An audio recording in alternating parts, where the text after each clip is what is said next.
Assalamualaikum and greetings to all of you. My name is Saya Kasih binti Zahari. If you are listening to me speaking on the screen right now, it is related to what I want to talk about today. This is what we call public speaking, which means talking about something in front of a lot of people. But for this case, I'm doing this virtually.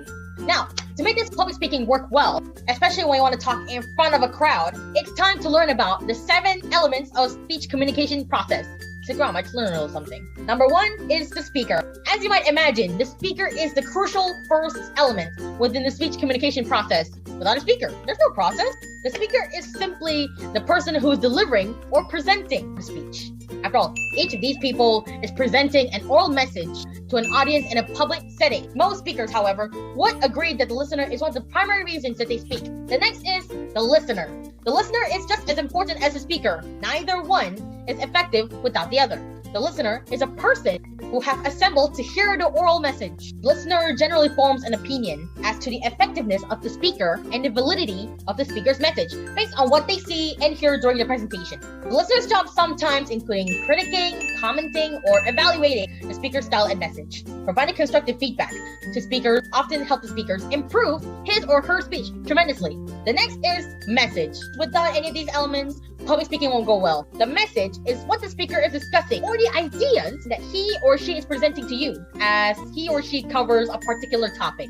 Also, the commands and steps you need to use, the new software at work, or the message of a trainer as he or she present the information at your department. Number 4 is channel. The channel is how the message is sent or transmitted. Those channels are used to deliver the messages. Although it's not like so public and the voices is not that heard, it's part of a problem. Different channels are used to deliver the message depending on the communication type or context. However, the channel typically used within the public speaking is the speaker's voice, or more specifically, the sound waves used to carry the voice to those listening. Well, the speaker would still have no value if the speaker's voice was not present. So in reality, the channel is now a combination of 2. The speaker's voice broadcast through an electronic source. The next point is context. The context is a bit more complicated than the other elements we have discussed so far. The context is more than one specific component. But you should also consider that the people in your audience expect you to behave in a certain manner, depending on the physical location or the occasion of the presentation. The next is interference. Every speaker hopes that his or her speech is clearly understood by the audience. However, there are times when obstacles get in the way of the message and interferes with the listener's ability to hear what's being said. This is interference, or you might have said it referred to as noise. But there are 3 types of interference: mental, physical, and physiological.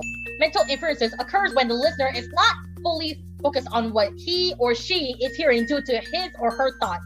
The second form of interference is physical. It is little noise, anything that's noisy. And the third one is physiological interference. Well, basically, when it comes to physiological interference, if you can't hear well, like mostly deaf people, they cannot hear well. So it's quite an obstacle for them to hear what we're saying. And sometimes we cannot focus on the speech if we are in a hot or cold environment, like it's so hot. Also, in a place that's very uncomfortable, which it's really hard for you to focus. Okay, the last element I'm going to talk about is feedback. While some might assume that the speaker is the only one who sends a message during a speech, the reality is that the listeners and the audience are sending a message of their own. It's called feedback. But sometimes feedback can also be something different, not just like using words, but it's also by gestures. Whether you're being like, I love it, like, oh, it's so bored.